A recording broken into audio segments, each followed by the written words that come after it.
So it looks like there's news that there's now officially for Call of Duty, there's not going to be any carryover for operator skins, bundles, and things like that from Black Ops 6 to Black Ops 7. Looks like I need to go ahead and cancel my Black Ops 7 pre-order. Okay. Okay, and just to confirm, this is a refund for the pre-order of Call of Duty Black Ops 7, correct? Yep. Refund for Call of Duty Black Ops 7 for an amount of $76.36. Awesome, I appreciate that. One of the main things that I know that current Call of Duty content creators are saying is like, oh, well, we don't want all these Beavis and Butthead skins and things like that in Black Ops 7. Well, let's be real here. They were already struggling to have pre-orders anyway, and I, for one, am not anti-consumerism. I believe if you buy something such as bundles in Call of Duty, then it should be available and usable in the next Call of Duty title.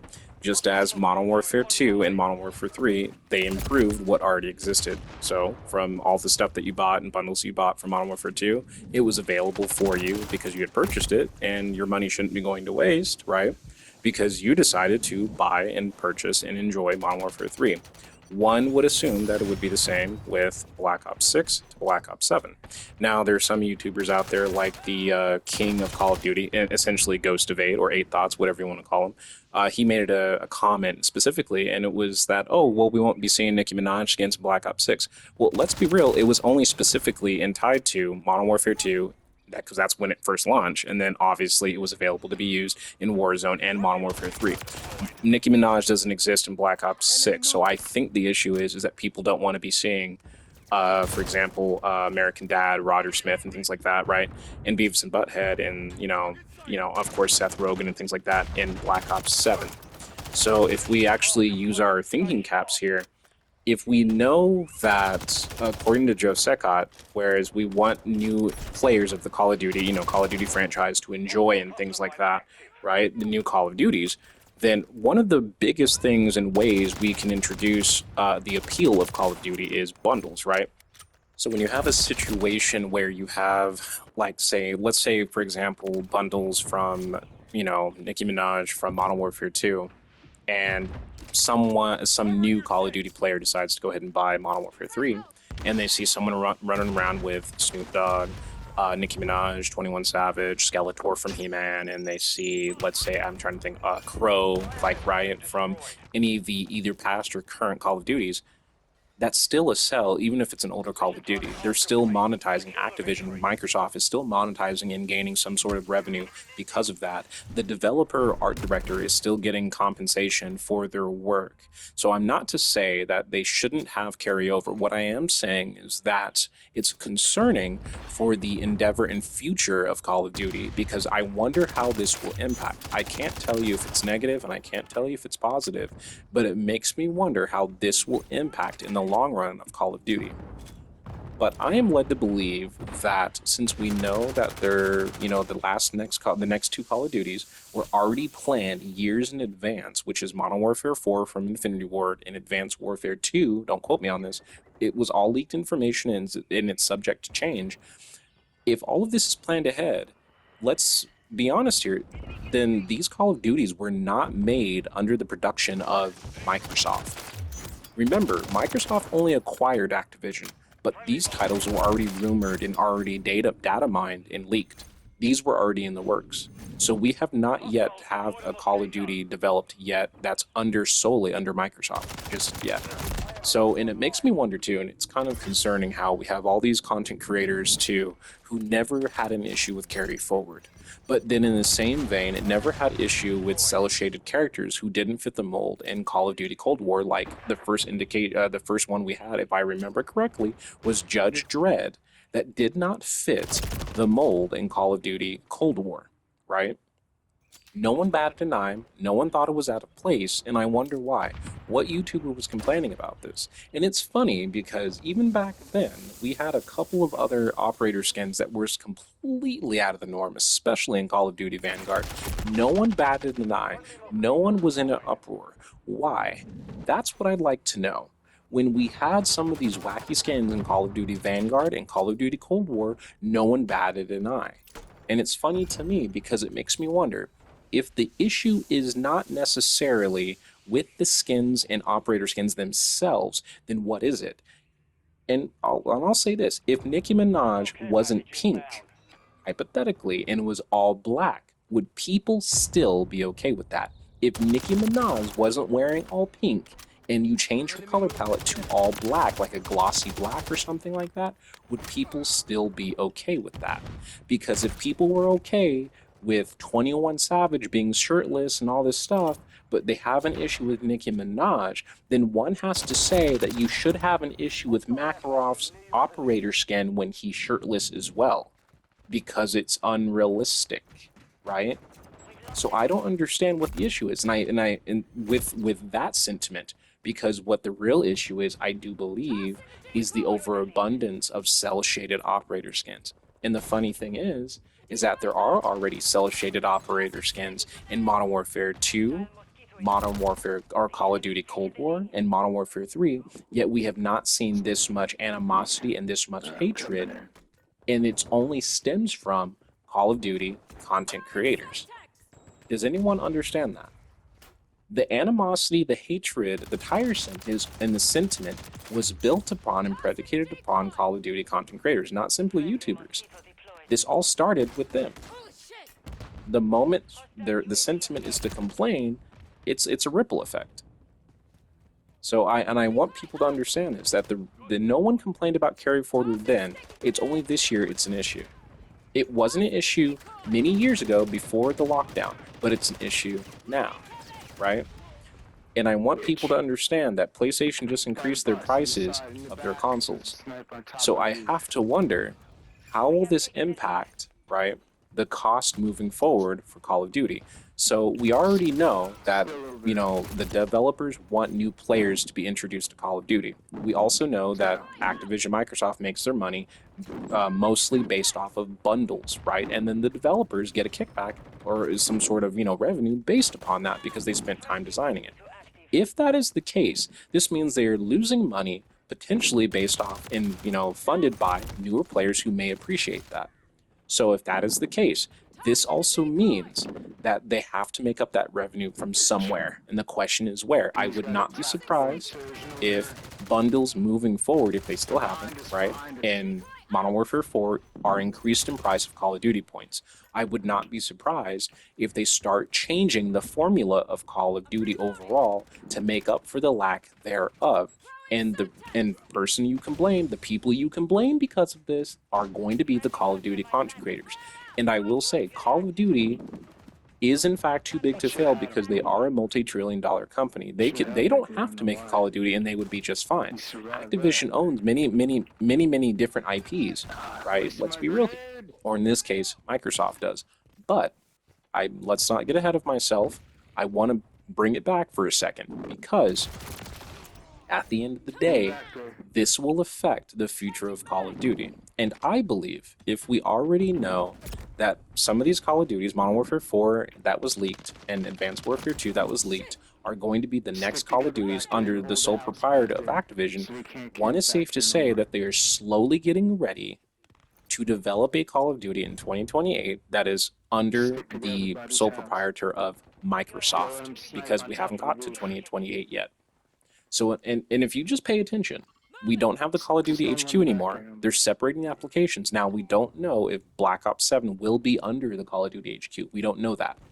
But I will say that there's a possibility that there's a correlation between the Call of Duty HQ and the ability to carry forward bundles and things like that. Because what I want is specifically in Modern Warfare 4, assuming that that's going to be the case, is that with Modern Warfare 2, bundles and anything that I bought, and Modern Warfare 3 bundles and anything that I bought will be carried forward in the next Infinity Ward title. I hope that is the case because I enjoy the stuff that I buy, and I always bring it back to the notion of I want to get my money's worth with what I invest. If I invest, for example, in buying bundles in Black Ops 6, I would hope I would be able to use what I bought in the next title, right? Because I'm investing into this product. So I would expect I would get my money's worth.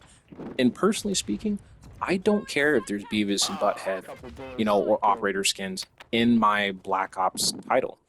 Black Ops 3 was the first Treyarch title to go all out crazy when you can do the dab and the winner's circle and stuff like that. At that point, it was a complete joke, but a fun, complete joke, right?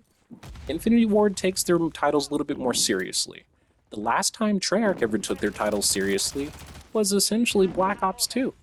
It went from a little bit more on the grounded, believable, very gritty to kind of a joke, leading in the launch and the reveal of Black Ops 3.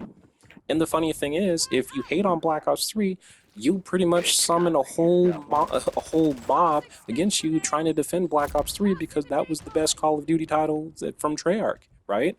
Well, essentially that mind-bending campaign is no different than what we're getting essentially in Black Ops 7, but apparently everybody's hating Black Ops 7. You have all of these content creators saying that, hey, maybe we do need a futuristic Call of Duty. Well, now we actually have it, but you're hating on what we're getting. But the sentiment isn't because it's futuristic. It's because we have operator skins that are cel shaded, like Beavis and Butthead, American Dad, Seth Rogen. But Seth Rogen isn't cel shaded. So what issue do you have with him? Because it's no different than when you have Ash from Evil Dead. No one batted an eye. The hypocrisy is so ridiculous here. You know what I mean? So I don't understand what the heck is going on. I understand that there's an issue with SBMM, but here's the thing. The reason why we have SBMM is because we have sweats. We have made it to where it's beneficial to make money off of Call of Duty, so it's better to be sweaty than it is simply to utilize it as an escape from reality for a bit and as a form of enjoyment. You know what I mean? So it's weird how we have all these changes happening with Call of Duty, but yet no one wants to take ownership of how you can positively or negatively influence Call of Duty. And I take it to heart because no one's going to be honest about it. Ink Slasher's not going to be honest about it. Blame Truth isn't going to be honest about it. Ghost of Eight, he might be honest about it. I mean, Neurocinema is a grifter. I mean, essentially doing what Blame Truth does. Fooley's not going to be honest about it. The Rick isn't going to be honest about it. Prestigious Key essentially is living his best life with his family, and Exclusive Ace essentially is going to stay on the fence as he normally does. That's just the reality of it, but they won't tell you that, and it's a shame, really. So all I'm saying is that accountability needs to be had, but in the same vein, I believe this is the beginning of a change, but it's not because of lack of pre-orders for Call of Duty. It's not that. It's a convenient excuse, sure. It's a good excuse for any kind of competent Call of Duty content creator to say, oh, well, we won. Oh, well, we did this. Oh, well, we tried for years, but yet you said nothing these past couple years with carry forward with Modern Warfare 2, Modern Warfare 3. Y'all said nothing with Modern Warfare 2019 to Modern Warfare Call of Duty Cold War and Vanguard. Y'all said nothing. Y'all said nothing. But the funny thing is that it's okay in Warzone, but it's not okay in multiplayer? Some people also pointed out that, oh, well, it breaks immersion, it breaks the theme, and things like that. Well, let's be real. There was no crazy bundles and everything like that in all of the campaigns. So technically and logically speaking, it kept true to its theme. The difference is that multiplayer has always been separated from the campaign. So I don't know what the excuse is, and this is why I can easily say, like, I don't care if there's American Dad. If people want to play it, fine. If they added like a switch and things like that to filter it out, that's fine. I don't care. But the moment you make it so consumers, players, investors wasted their money, okay, yeah, I take issue with that. Yeah, because I'm not getting my money's worth, and I'm less likely to pre-order and less likely to invest in the future Call of Duty ventures. You know? And this is why I tell people, like, I don't think that this is a good choice. If anything, I think it's a choice that Activision needs to make because they won't be making a Call of Duty game under their own sole propriety at that point. It's going to be under Microsoft. So it makes sense why they're making these changes. But of course, YouTubers are going to take an opportunity to say, oh, wow, we won. But in reality, I don't think so. I don't really think so. I think part of it is due to feedback, but I don't think that's the sole reason at the end of the day. I think what it comes down to, and the funny thing is, if they're doing this because of lack of pre-orders, doesn't this make it less likely because there's millions upon thousands upon millions maybe of people who weren't even going to buy Call of Duty or pre-order Call of Duty? So this doesn't sound like it's because of lack of pre-orders. Matter of fact, it sounds more like because they're kind of washing their hands clean of what's happening because we're getting close to the next development of Call of Duty. Because let's be real here, if we already have Black Ops 7 and they're already in the works with working with Modern Warfare 4, right? and we're waiting on a rumored Advanced Warfare 2. This means that the next Treyarch title is being worked on under Microsoft. Hello, people.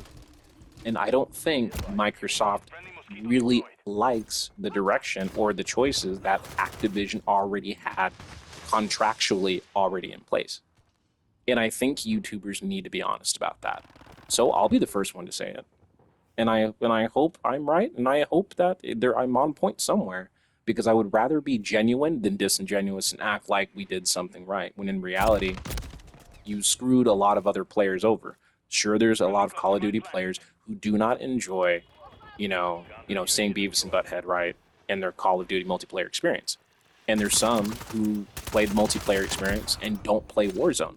So, for example, when I watched Ink/'s video and he said, "Oh well, you can still use your bundles in Warzone, but there's people like yourself, Ink, who solely buy Call of Duty for multiplayer, not Warzone, and generally not the campaign. And there's other players who do buy it for Warzone and who do buy it for the campaign."